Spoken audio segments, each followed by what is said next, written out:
30-year-old Kit Munroe from Victoria in British Columbia. He won the Canadian Championship at this weight, super middleweight, 3 weeks ago. That will have given his confidence a big boost, but he starts here as a major underdog against Dean Francis.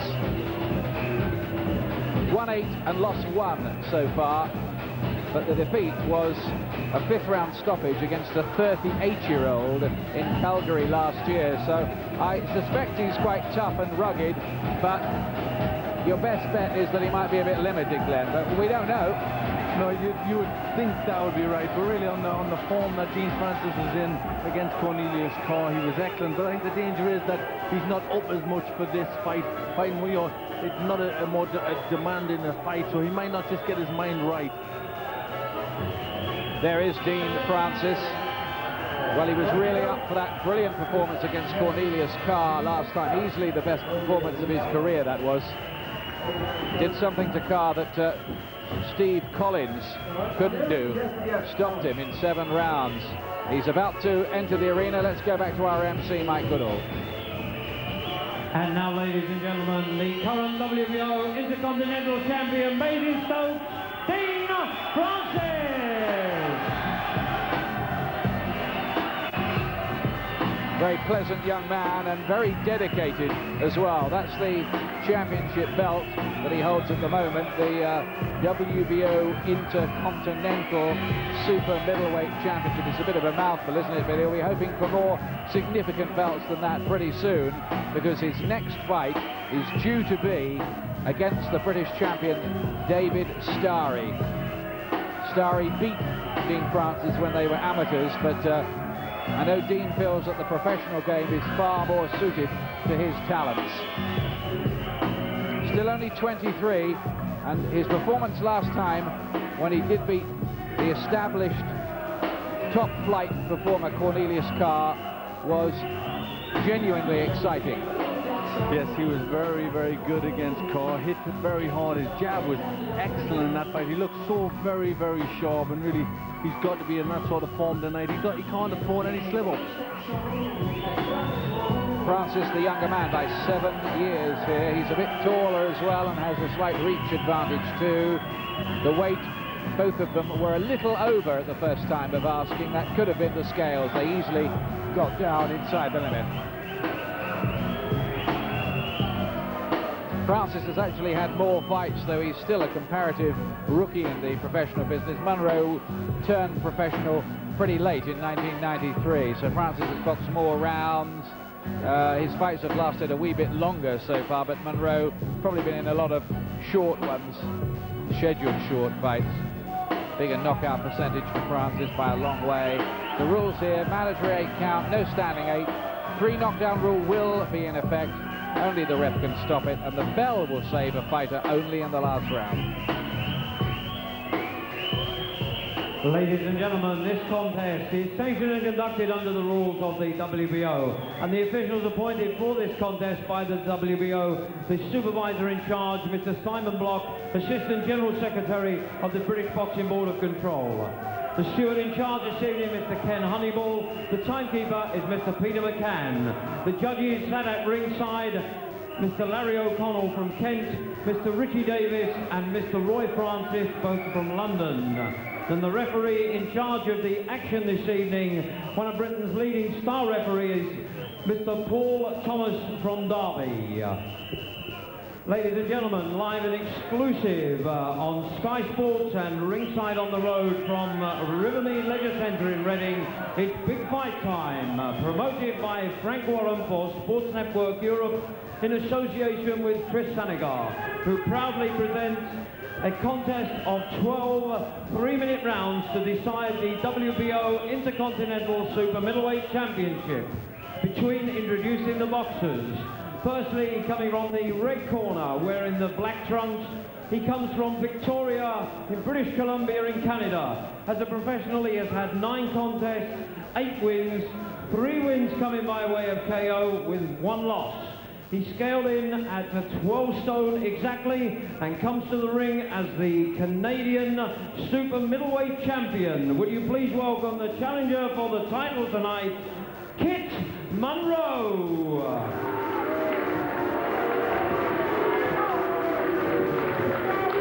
And his opponent, ladies and gentlemen, across the ring in the blue corner, wearing the purple trunks, the colours of the Bristol Boys, and coming from Basingstoke, from his professional record of 17 contests, he has 16 wins, 14 by way of KO, with 1 loss. He weighed in at 11 stone, 13 3/4 pounds, and comes to the ring tonight as the WBO Intercontinental Super Middleweight Champion and making the 2nd defence of his title this evening. Ladies and gentlemen, Dean Francis. The referee, Mr. Paul Thomas, will now give his instructions to both boxers. Well, this is very much home territory for Dean Francis. He's from Basingstoke, which is just down the road, really, from Reading. Short drive. You know what I expect of you. Just give me a good, clean contest, okay? Obey my instructions at all times, and the best of luck to both of you. Good, okay. Quite a lot of support here for Dean Francis then. He's only lost 1 of 17 so far, and just watch here because he started very, very fast last time against Cornelius Carr, throwing a lot of heavy shots, and we may see something similar here. I think he may want to send out a little warning to the British champion David Starry with another electric performance. Let's see if he does. Doesn't know much about Munroe. Munroe wincing as he's caught by the first left hand there. We just don't really know what to expect from this Kit Munroe at all. And neither, I suspect, does Francis, who won't have seen any tape of him, as far as I understand. Oh, left hook, and down goes Munroe in the first 30 seconds. Flash knockdown. Is this going to be very quick? You do wonder. That was a very quick, sharp left hook from Francis, whose timing looks quite good. Munroe's rushing under the punches. He's a little bit eager and just walking on. He won't have fought anybody so far who's remotely in the league of this fellow Dean Francis. Munroe. His Canadian title win was over a guy called Ron Savoy, who had lost almost as many as he'd won.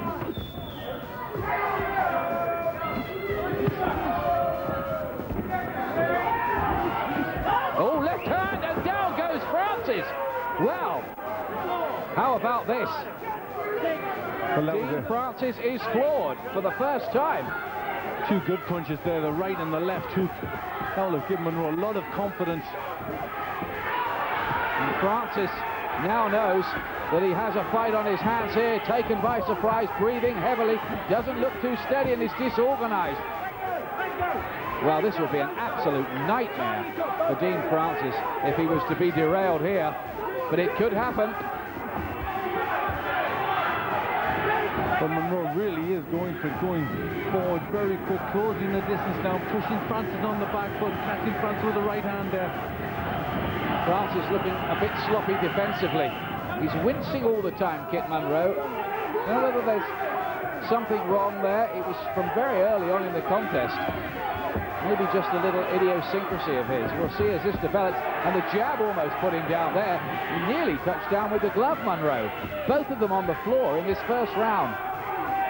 Well, I'm not sure. I don't think this will be the fight Francis wants. Again, caught with the right hand. He's got to try and get behind his jab. Just get his work going properly. That was a good right hand from Francis. And another one. Good shots this time. Munroe takes them. Another one. He's unsteady. Is the third right. Went in. All his legs are doing a little dance.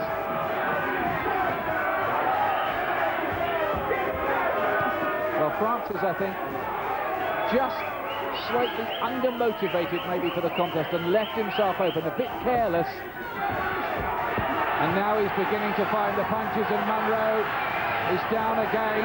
Everything happening in this first round. That's the 3rd knockdown. Munroe winces again, shakes his head. Paul Thomas takes a close look at him, and the bell goes to end a first round that had enough action for 30 minutes, let alone 3. a lot of action. A hectic first round with both having success, but at the end of the round it was Francis who was getting his boxing together, working the jab, and just looked as if he was starting to hurt Munroe towards the end of the round. Here's the knockdown. And now Dean Francis is floored for the first time in his professional career. And he was just standing a bit square on there, good right, and then come out with that little short left hand. Two good punches from Munroe, just to really let Francis know that he was there and he meant business. Just caught a little bit square on. Well, he floored him fair and square, didn't he? They were good shots. They were two good punches. The last one, he was rushing forward, a little bit off balance, I think, Munroe, for the last one, but he was certainly starting to get hurt with decent punches from Francis at the end of the round. And if Francis was a little complacent at the beginning, he certainly won't be now.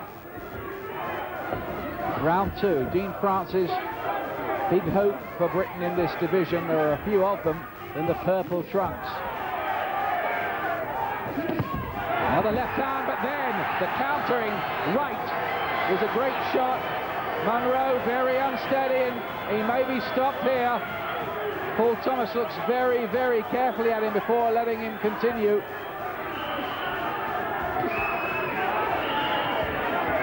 He just has to pick the shots really now, Dean Francis, you feel. The stoppage, it looks imminent. Another left hand. Munroe is all over the place. Again, that was a bit more of Munroe pushing forward and falling off balance rather than a good punch. Munroe trying to find a way forward bravely.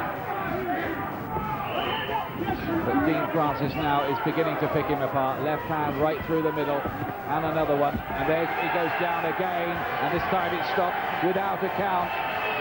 Munroe down 4 times in the contest. 5 was it? Lost count in the end. 5 times. Well, he was up and down like a jack in the box in there. And Dean Francis, after the scare of being floored, put it all together to win in the second round. But I guess he might get mixed reviews for that. What do you think, Glenn? Well, I think he could be open for that. He didn't start that well, and you know, Munroe really went for it, and he just lost the plot a little bit, I think, Francis, and forgot what he's good at. He didn't get him on the jab. You know, when he finally did in the second round, he started to get the measure of Munroe, and he started to land good, clean punches, and that's when he looked a class apart. In the end, the 3 knockdown rule actually came into play, though I think the referee would have stopped it anyway at that point. That was the first one. That was a good, solid right hand.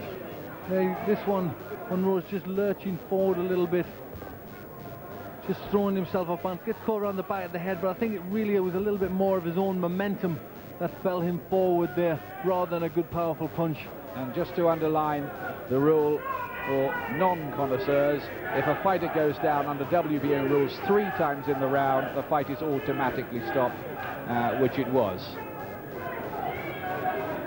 But I think it would have been stopped anyway. Yes, I think it would have. He was hurt badly. Couldn't find his boxing again. Munroe couldn't get any base. He was off balance, looking very disorganized, and that was just what Francis wanted. He started then just to get his jab working, which was a very good weapon when he got it going. It was a solid punch, and that's which really started everything off, and he landed with good punches after that.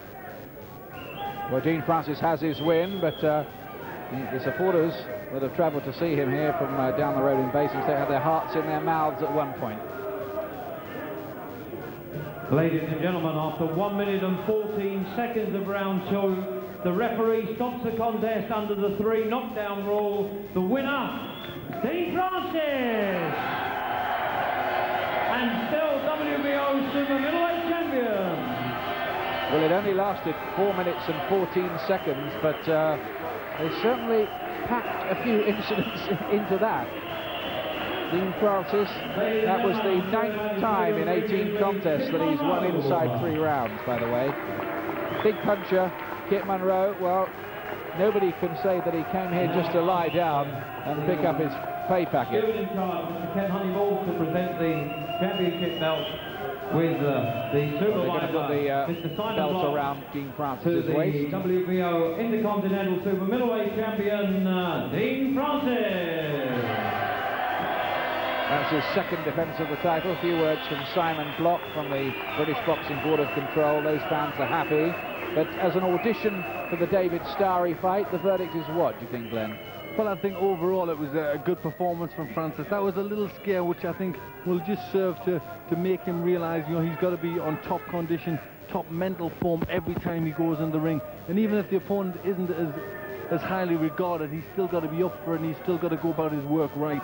Yep, there was maybe a little lesson in there for him. By the way, Frank Warren, the promoter, has won the purse bids for the Starry versus Dean Francis fight, so we expect to see it this summer. It should be the next fight. We'll maybe find out more now as we join Dean Francis. He's with Adam Smith. Dean, still the WBO Intercontinental champion, but my word, that was dangerous in there. He caught me cold. Underestimated the guy. He caught me with a good shot, but like a true champion, I come back. You didn't know anything about him in there, and he rushed you. Yeah, he rushed me. He was a tough guy. I mean, a solid guy. You know, I thought he was going to be just a guy to move around with and pick off, but he come there to win. And he caught me early, and I was cold, but I came back. Sign of a true champion, coming back. Your game plan was just to control him and then look for it, but you didn't have time for that. No, not really. I mean, he come to me, come for a fight. He come for an early fight. I wanted to go a few rounds just to show the people I got, but he come to fight and I put him out. When you went down, the first time in your career, how did you feel? Yeah, first time, not in my amateur career, but it was the first time pro career, and I don't want to go back there. But you finished it in style, to be fair. Yeah. I mean, once I got used to him and then found out what he was about, because I didn't know nothing about the guy. You know, it's hard jumping in at first, but as soon as I found out what he was about. David Starry, obviously the next one up. You're the mandatory challenger. Are you confident? Oh, definitely. I know what David Starry is about, so I ain't gonna go in there not knowing what he's capable of. Bring any of them on. But Dean, he's seen you on the floor now. Oh, it doesn't matter. It don't matter.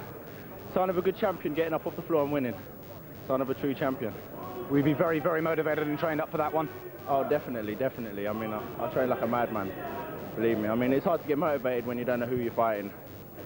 But don't make no mistake. I'll be ready for the next one. Little message to him if he's watching back home. Just watch the space. I'm coming for you. That's great. Thanks, Steve. Cheers. Thoughts of Robin Reed and Nicky Piper. Incidentally, we hear Munroe is